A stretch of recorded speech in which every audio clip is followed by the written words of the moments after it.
Hello friends. आज की इस लेक्चर में मैं आपको बताऊंगा class 12th poetry section the soldier. यह पोएम रॉबर्ट ब्रूक द्वारा लिखा गया है।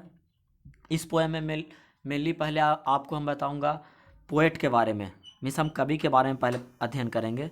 इस पोएम में पहले हम कवि के बारे में अध्ययन करेंगे, रॉबर्ट ब्रूक के बारे में कुछ जानेंगे, क्योंकि पोएट के बारे में भी जानना बहुत ज़रूरी होता है। कभी कभी क्वेश्चन ऐसा होता है, मेनली कभी कभी नहीं, ये हमेशा हम देखें हैं कि क्वेश्चन जो होता है रॉबर्ट मीन्स पोएट का या तो बर्थ दे दिया या तो डेथ डेथ दे देता है। ये सब वगैरह डेट वगैरह से रिलेटेड क्वेश्चन पूछा जाता है, या कौन सा या कौन पोएट है, ये बार पोएट हैं कि क्या पोएट हैं, मतलब कि या द सोल्जर पोएट जो लिखा है, द सोल्जर जो पोएम लिखा हुआ है उसका ऑदर कौन है, मीन्स पोएट कौन है। ऐसा क्वेश्चन हमारे एग्ज़ाम में आया करता है। इसी चलते पहले हम पोएम से पहले हम पोएट के बारे में जानेंगे। द सोल्जर हमारा पोएम, आज का जो हमारा पोएम है वो हमारा द सोल्जर है। द सोल्जर रॉबर्ट ब्रूक द्वारा लिखा गया है। रॉबर्ट ब्रूक, ये जो है लाइफ स्पेन है उनका 1887 से 1915, मीन्स 1887 से 1915। Robert Brooke was born in a well to do academic family. Means पहला लाइन मैंने पढ़ा तो ये समझा कि द सोल्जर पोएम जो है वो रॉबर्ट ब्रूक द्वारा लिखा गया है। उसके बाद मैंने जाना उनका लाइफ स्पेन मीन्स बर्थ है 1887 और डेथ है 1915। Was born in well to do academic family. यह अकेडमिक फैमिली कहने का मतलब है कि वो पढ़े लिखे परिवार में जन्म लिए थे। His father was a house master at Rugby School. और पहले लाइन में ये भी बताया गया था कि वो well to do academic family से थे, मतलब वो पढ़े लिखे परिवार से थे। और दूसरे लाइन में यह भी बताया गया कि उनके पिताजी थे वो क्या थे, हाउस मास्टर थे। उनके पिताजी हाउस मास्टर थे। रग्बी स्कूल, ये रग्बी स्कूल जैसे हमारे स्कूल का नाम होता है ना, उसी ये स्कूल का नाम, इंग्लैंड में स्कूल का नाम है Rugby School. Where Rupert was educated before going to King's College Cambridge. ये बताया जा रहा है कि रूबर्ट जो अपना एजुकेशन प्राप्त किया वो किंग कॉलेज कैम्ब्रिज, मीन्स वहाँ पर नामी स्कूल होगा, नामी कॉलेज होगा किंग कैम्ब्रिज। वहाँ जाने से पहले ही इन्हें शिक्षा मिल चुका था। वो कैसे मिल चुका था, इनके पिताजी पढ़े हुए थे। इनके पिताजी का एक रग्बी स्कूल में ये एक हाउस मास्टर थे, तो वहाँ इन्हें शिक्षा दिया होगा। रॉबर्ट ब्रूक को शिक्षा अपने फादर ने दिया होगा, मीन्स उनका पहला शिक्षा जो था वो घर में ही खुद मिल चुका था उनके फादर के द्वारा। W.B. Yeats the famous poet describe him as the handsomest young man in England. Means उस टाइम, जिस टाइम रॉबर्ट ब्रूक अपने पढ़ाई कर रहे थे, उस टाइम W. बीट्स नामक एक पोएट थे जो वह उस टाइम के बहुत पॉपुलर थे। उन्हें किस नाम से पुकारा जाता था, ये नाम बताया गया कि the handsomest youngest man in the England. ये उनका नाम है, ये नाम से उनका पुकारा जाता है। हर कोई का निकनेम होता है ना, हर कोई का निकनेम होता है। जैसे सचिन तेंदुलकर का क्या निकनेम है, master blaster.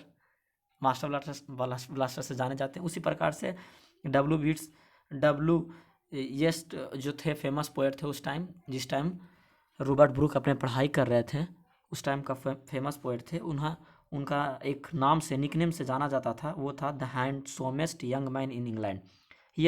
He assumed a symbolic role that eventually turned into the myth of young and beautiful fallen warrior. He died means ये उनके बारे में बताया गया मेनली। फिर हम यहाँ से पढ़ेंगे, ये काफ़ी इंपॉर्टेंस है। He died of septicaemia on April 23, 1915। Means यहाँ क्लियरली, पहले तो मैंने पढ़ा ये लाइफ स्पेन में सिर्फ ये बताया गया था कि 1887 से 1915 में उनका डेथ हो गया था। और ये यहाँ पर बताया गया कि किस जगह पे डेथ हुआ था, कब हुआ था। मीन्स हमें पूरा इन्फॉर्मेशन यहाँ मिल रहा है, यहाँ हमें पूरा इन्फॉर्मेशन दिया जा रहा है कि he died of septicaemia means on April 23, 1915 of the island of the Lemnos in the Aegeans on his way to battle at Gallipoli. Means ये बताया जा रहा है कि बैटल एक गैपीपोली से हुआ था, मीन्स लड़ाई हुआ था, उस लड़ाई में इन्होंने मारे गए थे। जगह के बताया कि off the island of the Lemnos, means island of the Lemnos के पास इनका डेथ हुआ था। Brooke is remembered as war poet who inspire patriotism in the early phase of the first world war. कहने का मतलब है ब्रूक को मैंने पहले पढ़ा था W.B. इट्स जो था उनका एक निकनेम से बुलाया जाता था, वो निकनेम था हैंडसोमेस्ट यंग मैन इन इंग्लैंड। अब रॉबर्ट ब्रूक जब वो उन्होंने भी एक फेमस पोएट बने तो उन्हें भी एक नाम से बुलाया जाता था, वो नाम था बार पोएट। बार पोएट था, बार पोएट। अब ये होता है कि उन्हें बार पोएट से क्यों बुलाया जाता था, उन्हें अदर नेम से क्यों नहीं बुलाया जाए, उन्हें बार पोएट से क्यों बुलाया जाता था। ऐसा इनका नाम जो है निकनेम है, वो निकनेम से भी कुछ रिलेटेड है। जैसे लाइन में ही बताया गया, हु इंस्पायर्ड, इंस्पायर्ड मीन्स प्रेरणा देना होता है, पैट्रोटिज्म मीन्स देशभक्त होता है। इन the early phase of the first world वार, मतलब कहने का मतलब है उस टाइम जिस टाइम ये पॉपुलर थे, रॉबर्ट ब्रूक पॉपुलर थे, उस टाइम फर्स्ट वर्ल्ड वार चालू था और 1915 के करीब ही 1915 में ही फर्स्ट वर्ल्ड वार का बिगिनिंग हुआ था। ये उससे पहले ही ये पोएम लिख चुके थे और उस टाइम ये जारी था, फर्स्ट वर्ल्ड वार जारी था। मेनली तो 1915 से ही चालू हुआ था। मीन्स इंस्पायर कर रहे थे, फर्स्ट वर्ल्ड वार के लिए इंस्पायर कर रहे थे, होने वाला था तो फर्स्ट वर्ल्ड वार के लिए इंस्पायर कर रहे थे। His reputation chiefly rests on 5 war sonnets of which the soldier is undoubtedly the best and the most wet and the most unauthorised. Means कहने का मतलब है कि वो मेनली जो बार में सब पार्टिसिपेट करते थे, वो सोल्जर को ये मोटिवेट करना चाहते थे कि अपने देश के लिए मतलब करो मरो, अपने देश के लिए जो कुछ भी सुरक्षा करने के लिए अगर किसी भी प्रकार की आपको समस्या झेलना पड़े तो वो समस्या को आप झेल सकते हैं। अपने देश का सुरक्षा करना ही हमारा कर्तव्य है। हमें अगर मेरी ज़िंदगी है तो हमें हमेशा अपने देश को सुरक्षा करना चाहिए। उनके हर एक विकास मीन्स उन्हें हर एक उन्नति के क्षेत्र में हमें तब्दील करना चाहिए। इस प्रकार से ये मोटिवेट करते थे उन सोल्जर्स को, इस चलते इन्हें बार पोएट के नाम से भी कहा जाता था। और ये जो द सोल्जर है, द सोल्जर भी एक बार पोएट ही है और ये एक सोनेट है। सोनेट मतलब हम समझेंगे, सोनेट होता है मेनली जो 40 लाइन्स का जो पोएम होता है ना, उसे हम सोनेट्स कहते हैं। मीन्स 14 लाइन का जो पोएट होता है उसे हम सोनेट्स कहते हैं।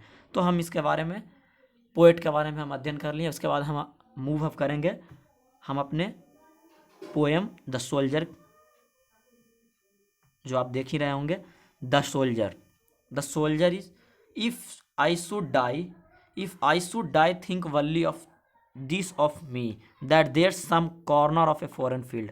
मतलब कहने का मतलब है ये सोल्जर को मोटिवेट कर रहे हैं कि अगर मैं मर जाता हूँ, अ कॉर्नर फॉरेन मीन्स अगर मैं विदेशी धरती पे मर जाता हूँ, युद्ध करने वक्त अगर मैं किसी विदेशी धरती पे मर जाता हूँ, मेरी मृत्यु हो जाती है, तो that there some corner of foreign field that is for ever England. Means कहने का मतलब वो हमेशा के लिए इंग्लैंड का हो जाएगा। And there shall be in that rich earth richer dust concealed. Means कहने का मतलब है कि वो कह रहे हैं, वो सोल्जर को ये मोटिवेट कर रहे हैं, इंस्पायर कर रहे हैं, प्रेरणा दे रहे हैं कि अगर सोल्जर युद्ध करते वक्त, बैटल में युद्ध करते वक्त अगर मारा जाता है, जो कोई भी जहाँ कहीं भी वो विदेशी फील्ड में वो विदेशी धरती पे मारा जाता है, वो मानो कि जो विदेशी धरती है वो हमारा इंग्लैंड का हो गया। उस पर मतलब कि इंग्लैंड का मतलब सब चीज़ इंग्लैंड का हो गया। There shall be in that rich earth richer dust consign. मतलब कहने का मतलब कि जिस तरह से हम लोग रिचर डस्ट मतलब कि खुद अपने आप मतलब कुछ बढ़ा चढ़ा के बोलने के लिए होता है ये सब word. Mainly richer dust consign मतलब कि किस तरह से मतलब होता है कि मतलब हम विकास किए हुए हैं, कोई देश विकास किया हुआ है और उसके साथ अगर वो मिल जाता है, मतलब कि जिस तरह से इंग्लैंड उस टाइम डेवलपमेंट हो रहा था, वो रिचर मीन्स धनी जिस तरह से वो धनी था, डेवलपमेंट हो रहा था, उस तरह से अगर किसी पे मतलब कि किसी से विदेशी से बैटल करता है, लड़ाई करता है, अगर वो वहाँ पर उनका सोल्जर सैनिक मारा जाता है, वो मानो कि इंग्लैंड का हो गया। वहाँ भी वो मानो कि वो भी एक डेवलप्ड हो गया, एक वो भी एक धनी देश हो गया। अ डस्ट हुम इंग्लैंड वोन, मतलब कहने का मतलब है डस्ट मीन्स वह धरती मानो कि वो इंग्लैंड ही ने उसे जन्म दिया है। शेप मेड मतलब कि उसे मतलब कि जिस जगह सोल्जर की मृत्यु हुई, वो मानो कि वह इंग्लैंड के लोगों ने ही उसे आकार दिया है, उसे उसका मैप बनाया है।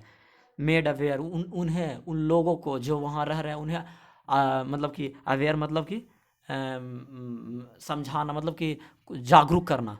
वहाँ जागरूक किया है, मतलब किसी भी चीज़, पढ़ाई के चीज़ में या किसी चीज़ में हो, उन्नति किया है, जो मानो कि इंग्लैंड ही उसे सपोर्ट किया हर चीज़ में। Gave once her flower to love, her ways to roam.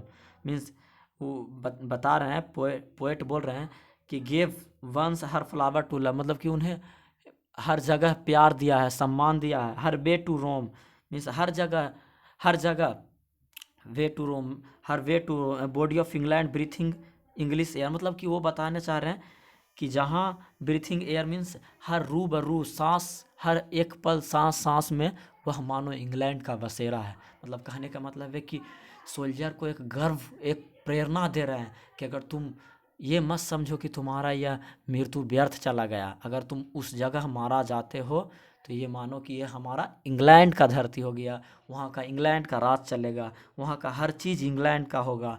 Means कहने का मतलब है कि रूबरू, वहाँ के हर एक रूबरू, मतलब हर एक चीज़ में इंग्लैंड का बसेरा होगा। उसके बाद मैं ये अगले जो बचे हुए लाइंस हैं, मैं अगले बचे हुए लाइंस को मैं अगले लेक्चर में पढ़ाऊँगा। इसलिए thank you for watching my videos. Please subscribe my channels and continue to watch my second lecture, means that is part 2। ये पार्ट 1 था, पार्ट 2 में मैं बचे हुए लाइंस को पढ़ाऊँगा। जो आप देख रहे हैं वो बचे हुए लाइंस को मैं अगले इस लेक्चर में पढ़ाऊँगा। So thank you for watching my videos.